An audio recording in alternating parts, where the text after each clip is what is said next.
पढ़ा क्या गया है? भजन संहिता अध्याय 27 लिखा क्या है यहाँ पर? यहोवा परमेश्वर मेरी ज्योति और मेरा उद्धार है, मैं किससे डरूं? किससे डरते हैं? किससे भय खाते हैं? किसका डर है आपको और किसका भय खाते हैं? है आपके पास कोई भय का रीजन और डरने का कोई कारण? तो आप बता सकते हैं। लेकिन भजनकार कहता है यहोवा परमेश्वर मेरा ज्योति, वो मुझे रास्ता दिखाने वाला है और वही मेरा उद्धारक है। मैं किससे डरूं और मैं किसका भय खाऊं? यहोवा मेरे जीवन का दृढ़ गढ़ ठहरा है, मैं किसका भय खाऊं? चाहे मेरे दोस्त, मेरे मित्र, मेरे नाते रिश्तेदार, चाहे जो कुछ भी बोले, चाहे जो कुछ भी बोले, मैं किसका भय खाऊं? मैं किससे डरूं? जब कुकर्मियों ने जो मुझे सताते और मुझे से बैर रखते थे, मुझे खा डालने के लिए मुझ पर चढ़ाई की, तब वही ठोकर खाकर गिर पड़े। आमीन। जोर से बोले हालेलुया। ये भजनकार का अनुभव है। और आप जब कभी परमेश्वर की ओर अपना जीवन तन मन धन समर्पित करके अगर चलते हैं तो आपके लिए भी परमेश्वर वही काम करेगा जो इस भजनकार के लिए किया। हालेलुया। क्योंकि परमेश्वर कभी ना बदलने वाला परमेश्वर है। उस समय वैसा काम करता था, आज भी वैसा काम करेगा। बस समर्पण की आवश्यकता है। किसकी आवश्यकता है? त्याग की आवश्यकता है, बलिदान की आवश्यकता है, और परमेश्वर आपके लिए काम करना आरंभ करेगा। तो लिखा है जब कुकर्मियों ने जो मुझे सताते और मुझे से बैर रखते थे और मुझे खा डालने के लिए मुझ पर चढ़ाई की, तो हुआ क्या? कुकर्मियों ने घेरा, सताया, बैर रखा, खा डालने के लिए चढ़ाई की, तो लिखा क्या है वचन में? वही खुद गिर पड़े। हालेलुया। क्या हो गए? ठोकर खाकर गिर पड़े। और ठोकरों को लगना अवश्य है। चाहे सेना भी मेरे विरुद्ध छावनी डाले तो भी मैं न डरूंगा। चाहे मेरे विरुद्ध लड़ाई ठन जाए, उस दशा में भी मैं हियाव बांधे निश्चिंत रहूंगा। आमीन। कोई चिंता नहीं, कोई भय नहीं, कोई शंका नहीं, कोई संकोच नहीं।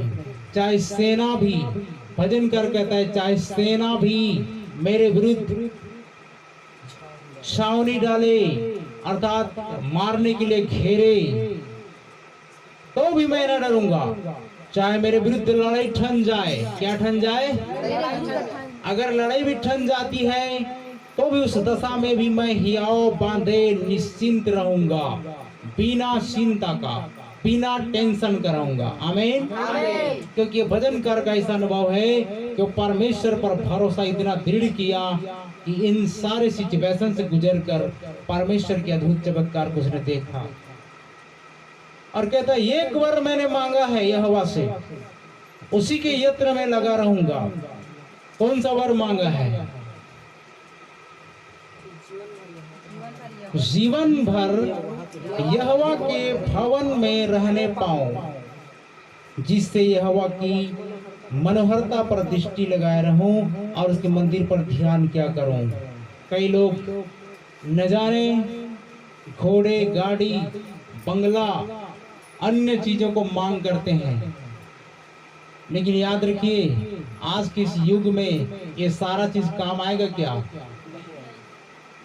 जमीन के नीचे घर बनाओ, चाहे आकाश मंडल में जाकर घर बनाओ, या विदेश में जाकर फ्लैट खरीद लो, काम आएगा? नहीं आएगा। तो यहाँ पर क्या कहा गया? यहोवा से मैंने एक बार मांगा है, उसी के यत्न में लगा रहूंगा कि मैं जीवन भर परमेश्वर यहोवा के भवन में रहने पाऊं। हालेलुया। कहीं और हम रहे ना रहें, कहीं से हमें बेदखल कर दिया जाए, कहीं से हमें निकाल दिया जाए। आज अच्छा खासा जॉब कर रहे हैं, थोड़ा सा ऊंच नीच हुआ, किसके बीच में? ये वहाँ का जो मालिक है और नौकरों के बीच में अगर ऊंच नीच हो गया तो निकाला जाएंगे। अगर अच्छे नहीं पढ़ा रहे हैं, टीचरशिप में है, तो वहाँ से निकाल दिए जाएंगे। अच्छे कामकाज नहीं कर पा रहे हो, वहाँ से निकाल दिए जाएंगे। लेकिन भजनकार इस बात का वर्णन करता है कि मैंने यहोवा से एक वर मांगा है। कौन सा वरदान मांगा है? और कौन सा वरदान है? कि अपने जीवन भर परमेश्वर के भवन में रहने पाऊं। आमीन, हालेलुया। क्या आप नहीं चाहते कि परमेश्वर के भवन में जीवन भर रहे? चाहते हैं? आज से कोई दूसरा वरदान नहीं मांगना, ठीक है? कौन सा वर मांगना है? जिससे यहोवा की मनोहरता पर दृष्टि लगाए रहूं और उसके मंदिर में ध्यान किया करूं। आमीन। जहां पर परमेश्वर का वास स्थान है, जहां परमेश्वर विराजमान होता है, वहां हम उसके स्वरूप समानता को निहारते रहेंगे, उसकी मनोहरता पर दृष्टि लगाए रखेंगे। ये बहुत बड़ी सौभाग्य की बात है, क्योंकि वह तो मुझे विपत्ति के दिन में अपने मंडप में छिपा रखेगा। और जब ऐसी बातें होंगी, जब मैं उसके भवन में रहूंगा, तो लिखा हुआ है कि वह क्या करेगा? विपत्ति के दिन भी मुझे अपने मंडप में छिपा रखेगा। अपने तंबू के गुप्त स्थान में वह मुझे छिपा लेगा और चट्टान पर चढ़ाएगा। हालेलुया। कहाँ चढ़ाएगा? चट्टान पर। मंडप में छिपा लेगा, गुप्त स्थान में वह मुझे छिपा लेगा और चट्टान पर चढ़ाएगा। है कोई ऐसा साथी? है कोई ऐसा दोस्त? है कोई ऐसा? देखिए भाई, एक पोस्ट आया था। क्या आया था पोस्ट पता है? प्रत्येक के घर में आंसू पोंछने के लिए कुछ नहीं है। अगर जख्म हो गया है तो प्रत्येक के घर में नमक जरूर है। क्या है? क्या करने के लिए? जख्मों में नमक रगड़ने के लिए। हर एक के घर आने की बात कर रहा हूँ, ध्यान दीजिएगा, है ना? वहां पर मरहम लगाने के लिए पट्टी नहीं है, है क्या? टूल बॉक्स नहीं है वहां पर, लेकिन जरूर सबके घर में क्या है? नमक है या नहीं है? अगर आपका जख्म हरा है या गहरा है या फिर थोड़ा सा खुराच है, बाहर वाला दोस्त आकर भी क्या करता है? नमक रगड़ता है। क्या करता है? और बेवकूफ हम बन जाते हैं। उनके घर में नमक है, हमको ऑलरेडी पता है या नहीं है?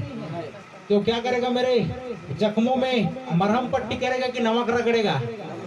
हम जानते हैं नमक रगड़ेगा हमारे जख्मों में, हमारे घाव में तेल नहीं मलेगा। फिर भी हम क्या करते हैं? उसी के पीछे चलते हैं। इसलिए हम बेवकूफ बनते हैं।